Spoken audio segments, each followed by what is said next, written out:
Olá, malta. Mais uma vez estamos juntos para continuarmos com os nossos diálogos. Hoje vamos falar sobre viagens no tempo.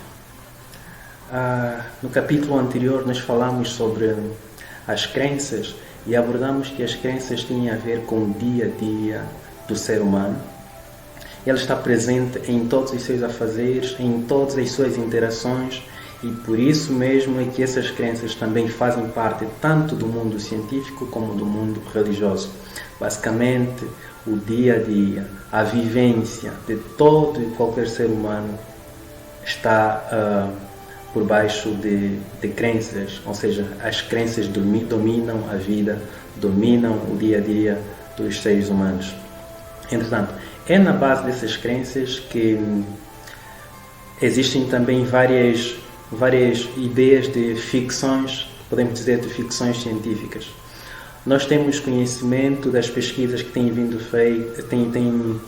a ser feitas em física quântica, em física de partículas, e depois também a aplicação da física quântica na cosmologia também tem dado os seus outros contributos para a compreensão do universo e tem permitido obter muitas e muitas ilações sobre a vida, sobre a realidade tal e qual como nós a vemos, e tem surgido daí muitas situações que do ponto de vista físico, do ponto de vista material, parecem absurdas para os olhos de quem vive uma vida simples como a que nós vivemos.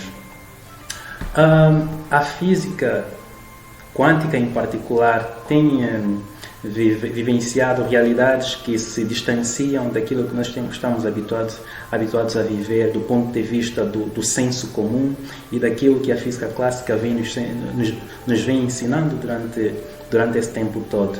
Nós temos a questão da não localidade das partículas, aquilo que depois que é batizado então com o princípio de Werner Heisenberg, que é chamado de princípio da incerteza em física quântica. Admite-se que se tu conheces o movimento, ou seja, a velocidade que uma partícula tem, então tu não consegues saber em que lugar é que essa partícula está. Se tu souberes em que lugar é que essa partícula está, então tu não saberás a que velocidade é que essa partícula se move. Este aqui é o chamado o princípio da incerteza de Heisenberg, que é aplicado essencialmente aos corpos microscópicos, às subpartículas atômicas, aquelas que não podem ser vistas ao olho nu e que são situações e interações que ocorrem mais ou menos à dimensão atômica e que são partículas que se movem a velocidades próximas da velocidade da luz e têm essa realidade. A realidade relatada então no princípio da incerteza de Heisenberg. E que essa dificuldade de tu não saberes se uma determinada partícula, vamos supor um eletrão, tu não podes saber tu não podes saber as duas coisas ao mesmo tempo. Tu não podes saber se a sua velocidade e também a sua localização no espaço. Não tem como tu poderes saber isso por causa da interferência do próprio pesquisador no processo da medição. Então, temos a realidade de que tu sabes a sua localização, o lugar em que ele está, ou sua localização do ponto de vista das coordenadas que se podem ter, então tu não poderás saber a sua velocidade. Se tu puderes e conseguires saber a sua velocidade, então tu não saberás a sua localização no espaço. E este é um problema que vai de frente contra aquilo que estamos habituados no nosso dia a dia, com o senso comum e também com as abordagens da física clássica. Temos também outra situação, a situação do salto quântico, que o salto quântico é aquela realidade que na física quântica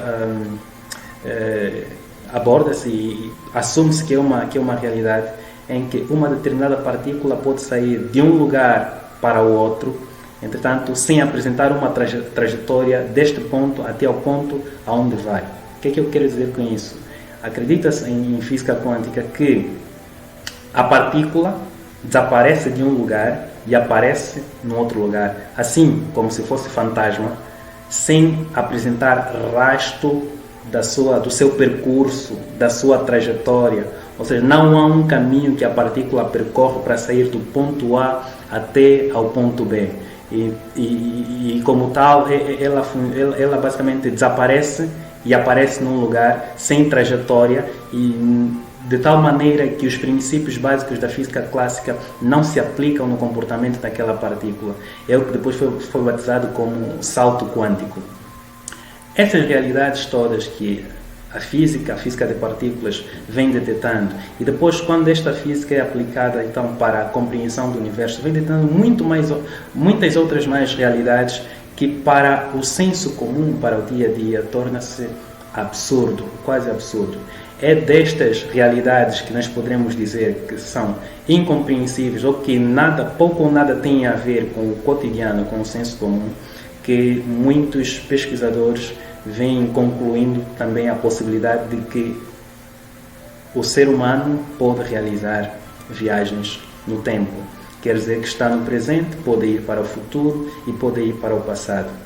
Muitos pesquisadores têm avançado essas possibilidades com base nos resultados dos experimentos que vêm sendo feitos ao nível desta física de partícula e também mesmo ao nível das proposições da teoria da relatividade geral, também tem estas particularidades. E então assume-se em geral que há possibilidade de se realizarem viagens no tempo. Entretanto, o que nós estamos aqui a tentar abordar é que nós já falamos que uma teoria científica, principalmente aquelas que se baseiam nas evidências para construírem-se os fatos, são crenças até a verificação dos fatos ou seja, até que a ideia defendida é verificada. Mas nós sabemos que para aquelas teorias que se baseiam nas evidências não é possível elas serem verificadas.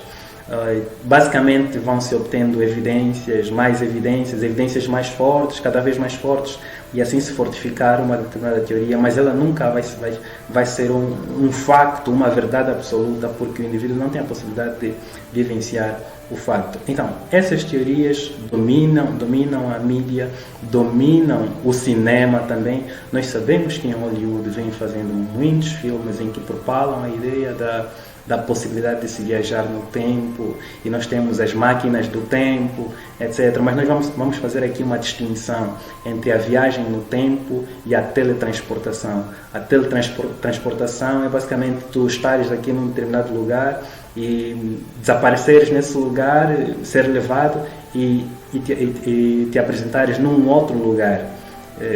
Isto é teletransportação, sair de um lugar para o outro sem haver uma trajetória como tal. É basicamente uma viagem fantasma. Desapareces aqui e apareces ali. A viagem no tempo, conforme tem se propagado, é sair do momento atual. Estamos, por exemplo, em 2020 e o indivíduo poder voltar em 2001, em 2002, vivenciar uma determinada realidade, e até propõem que o indivíduo pode alterar a realidade naquele tempo, de modo em que quando voltar para 2020 tem uma realidade totalmente diferente, como aquele sonhava, como aquele desejava. Então, o que nós estamos aqui a tentar reafirmar é que a verdade é um facto, e o facto é que é a verdade. Vivenciar a viagem no tempo do jeito que tem sido proposto, se nós tivermos que ser factuais e abordarmos a coisa tal e qual como ela é, nós perceberemos que há aqui uma grande má interpretação das coisas. O tempo nós podemos definir do ponto de vista físico como basicamente ou seja, a ordem dos eventos em harmonia ou em linha com o movimento regular dos corpos. Se acontece uma determinada coisa agora e acontece uma outra coisa num outro momento, então nós podemos dizer que essas coisas não aconteceram no mesmo tempo. Por quê? Porque há separação.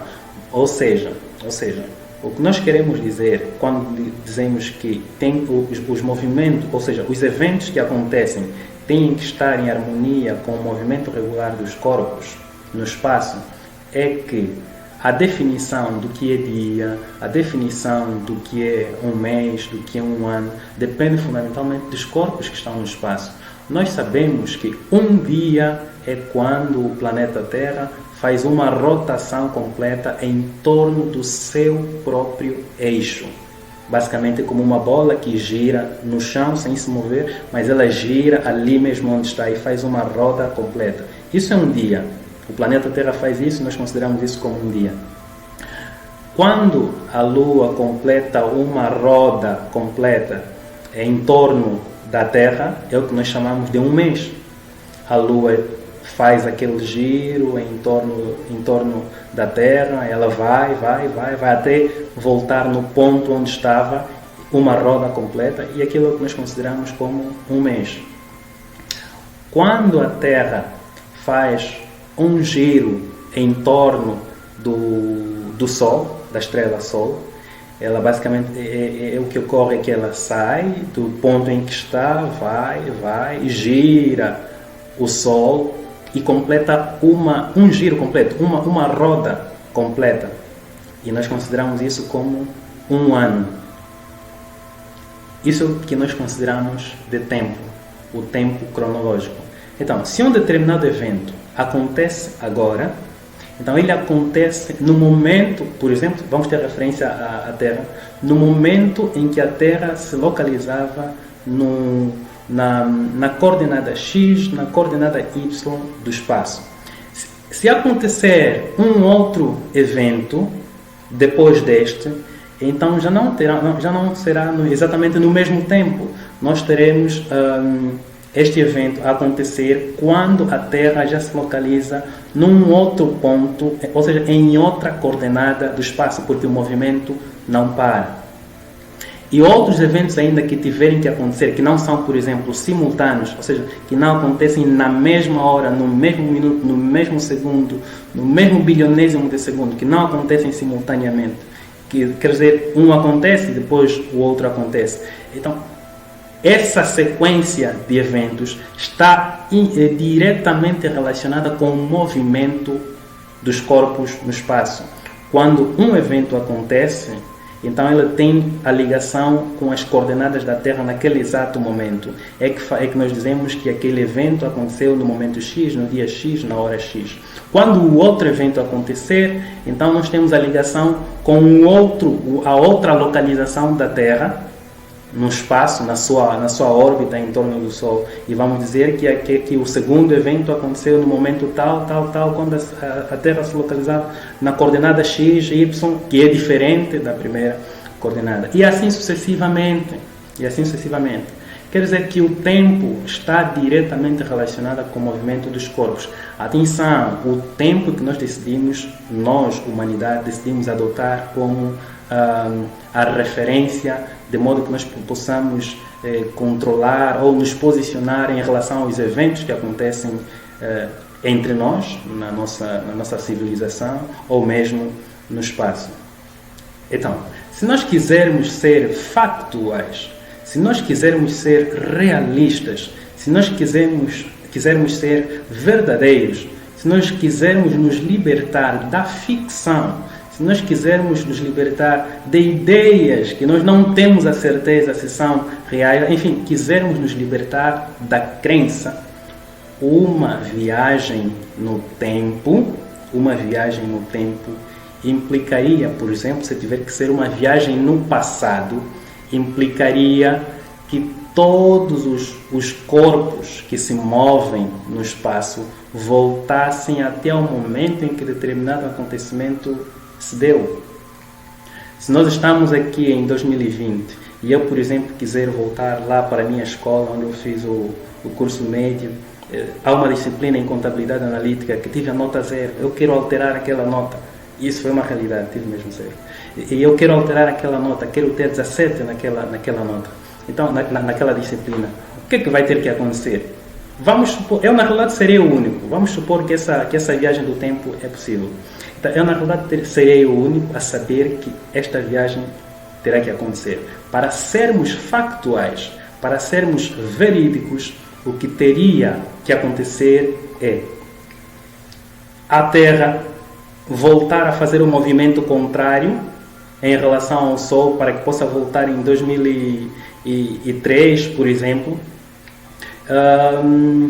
A Lua também vai fazer um movimento contrário. Enfim, todos os corpos no espaço terão que fazer um movimento contrário, de modo que possamos ter a volta do evento tal e qual como aconteceu.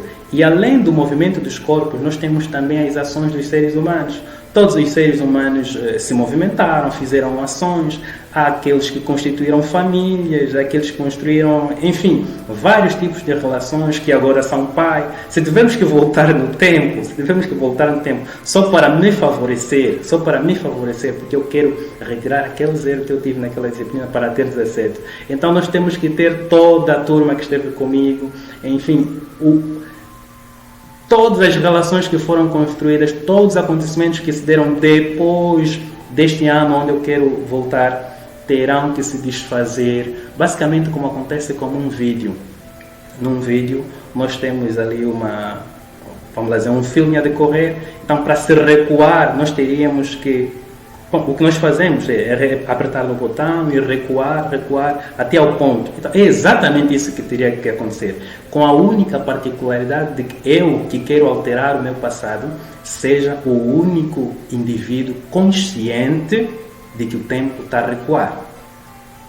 Então o tempo recua, eu corrijo o que quero corrigir e permite-se que o tempo volte até, por exemplo, 2020 e a situação continua e eu pude alterar o meu passado.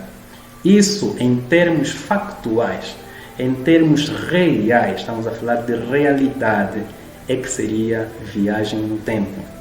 Se tiver que ser viagem no futuro, da mesma maneira, o que não aconteceu agora terá que acontecer já, de modo que eu possa vivenciar o futuro e trazer essa realidade para cá.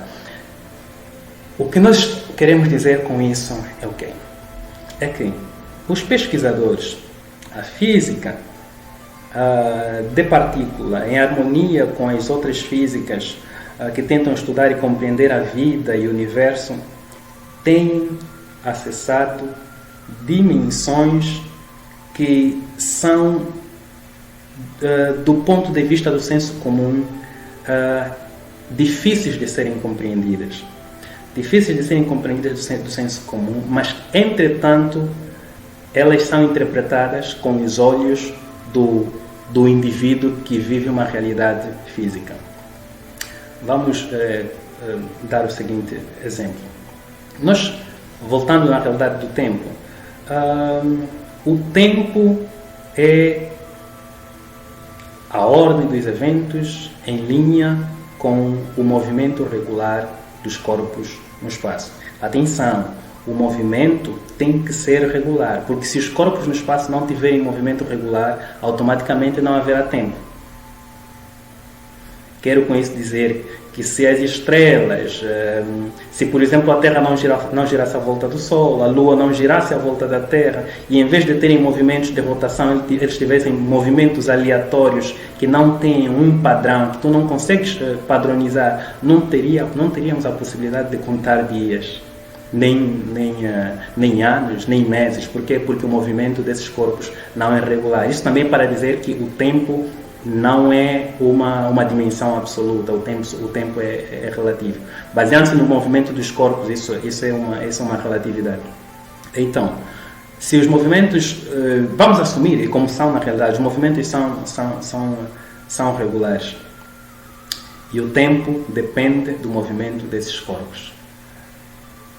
Imagine que nós não temos nenhum corpo no espaço. Não temos nenhum corpo no espaço. O que é que seria do tempo? Eu vou propor essa abstração para que nós possamos perceber o que é que realmente estamos aqui a tratar. O tempo só é tempo porque existem os corpos no espaço, e não só porque esses corpos existem, mas porque esses corpos têm um movimento regular no espaço, ou seja, eles não têm um movimento aleatório, porque se tivessem um movimento aleatório, não teríamos possibilidade de contar o tempo. Além disso, eles têm um movimento, porque se estivessem parados, totalmente parados no espaço, também não teríamos a possibilidade de contar o tempo. Não teríamos a possibilidade de contar o tempo. O tempo também não existiria. Então, o tempo só existe porque temos um movimento regular dos corpos no espaço. Vamos imaginar que nós temos a existência como tal, o universo como tal, com toda a imensidão de todos os corpos que nós temos ali, os planetas, as estrelas, as galáxias, os quasares, enfim, aí, todos os fenômenos e objetos e corpos físicos que nós temos estão ali no universo, em toda a existência. Se a gente puder retirar todos esses corpos e deixar um vazio, e deixar uma existência limpa, sem nenhum corpo físico, onde estará o tempo? Onde estará o amanhã? Onde estará o depois de amanhã? Onde estará o antes? Onde estará o depois? Não sei se os meus caros puderam fazer essa abstração do jeito que na realidade eu pretendo. É termos o universo livre de mas todos os corpos que nele estão, e ficarmos com um vazio. Não termos nenhum corpo exatamente lá. Nesta situação, nós não temos tempo. O tempo não existe. E o tempo não existindo, a partir dessa abstração que a gente faz, então acontece que o antes, ou seja, o passado que era passado, o presente que era presente, que é presente, o futuro que é o que será futuro, eles congregam-se em todo este vazio.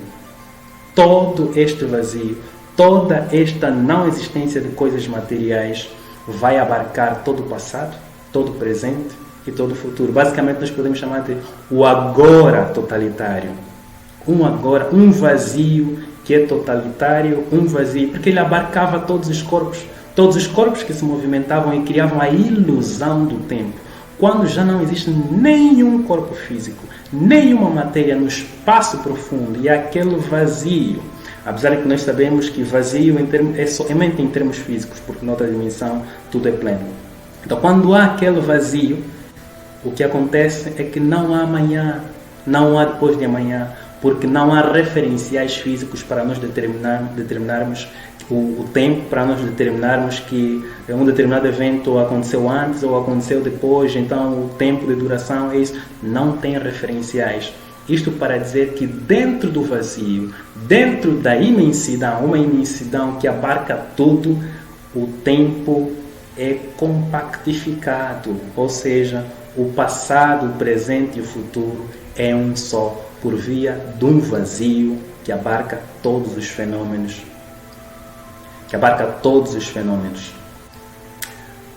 O que nós queremos dizer é que a física quântica tem vindo a penetrar dimensões que estão na fronteira entre a realidade física e a realidade não física. Vamos dizer realidade não física entre aspas, porque nós estamos aqui a admitir que a gente vivencia essa realidade. Vamos dizer, a realidade física e o outro lado. Então, a física ao penetrar nessas fronteiras, vai se defrontando com situações que são absurdas do ponto de vista da compreensão humana dos fatos. Só que, ao perceber essas situações que são realmente absurdas, bizarras do ponto de vista da nossa concepção e do senso comum, do dia a dia, da nossa vivência, dos fatos aos quais nós estamos habituados, eles fazem uma interpretação não com um olho dessa outra dimensão que nós tentamos nos abstrair para compreender. Fazem uma interpretação com um olho humano, com um olho físico, com um olho material. E depois criam a ilusão da viagem no tempo. O que nós queremos dizer é que na outra ou seja, nessa dimensão em que nós podemos ter um agora totalitário, aquele em que o vazio absoluto, vamos dizer, o vazio absoluto congrega todos os fatos, todos os fenômenos, toda a interação de corpos e, consequentemente, passado, presente e futuro acontece dentro dessa imensidão. Essa imensidão abarca passado, presente e futuro. Por via dessa imensidão, não existe diferença entre passado, presente e futuro. Então, quando indivíduos pesquisam e começam a vivenciar dimensões da matéria que começam a se distanciar da realidade aos quais nós estamos habituados, então começa-se a perceber aí realidades que aos nossos olhos, em relação à nossa vivência do dia a dia, parecem-nos absurdas. Mas só que esses lampejos, essas coisas que têm sido vistas, esses insights que são observados, não têm sido observados com a realidade desta outra dimensão. Ou seja, têm sido tratados, têm sido vistos na perspectiva da dimensão física, da dimensão material. E por isso é que vão projetando estas ideias de viagem no tempo como se fosse possível do ponto de vista da realidade física, como se fosse possível dessa realidade. E é o que acontece, os cineastas em Hollywood vão pegando nessas ideias e transformando-as em filmes. E as pessoas vão vendo filmes de ficção científica, viagem no tempo, voltar numa era diferente, ir para o futuro, trazer, enfim. Acontece esse distanciamento da realidade por causa de uma interpretação errônea das situações fronteiriças que acontecem ou que têm sido percebidas das teorias científicas mais avançadas, vamos lá dizer, e das pesquisas da física quântica, que também têm lidado com a matéria, mas que não têm merecido uma interpretação factual, uma interpretação real. O que nós queremos então dizer é que nesta outra dimensão de um vazio totalitário, não que a viagem no tempo seria possível, não. Mas se o indivíduo, se o pesquisador pudesse assumir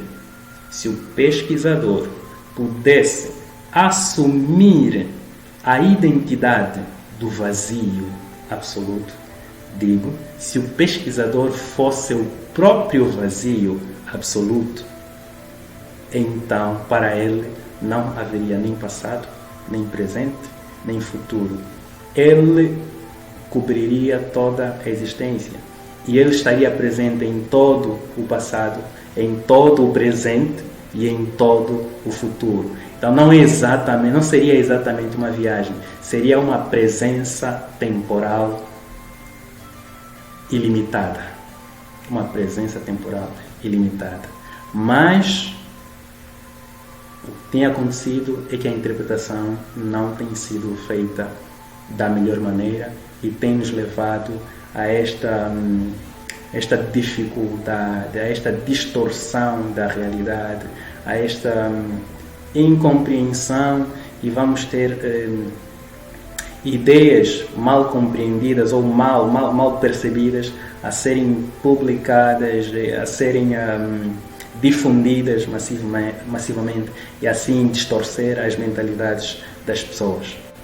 Voltando na questão da identidade, será que é possível que o indivíduo que pesquisa, é possível que esse indivíduo assuma a identidade do vazio absoluto, a identidade dessa imensidão, ele próprio ser a imensidão e compreender que passado, presente e futuro são um só? Será que é possível? Nos próximos capítulos vamos abordar também sobre este assunto. Até lá!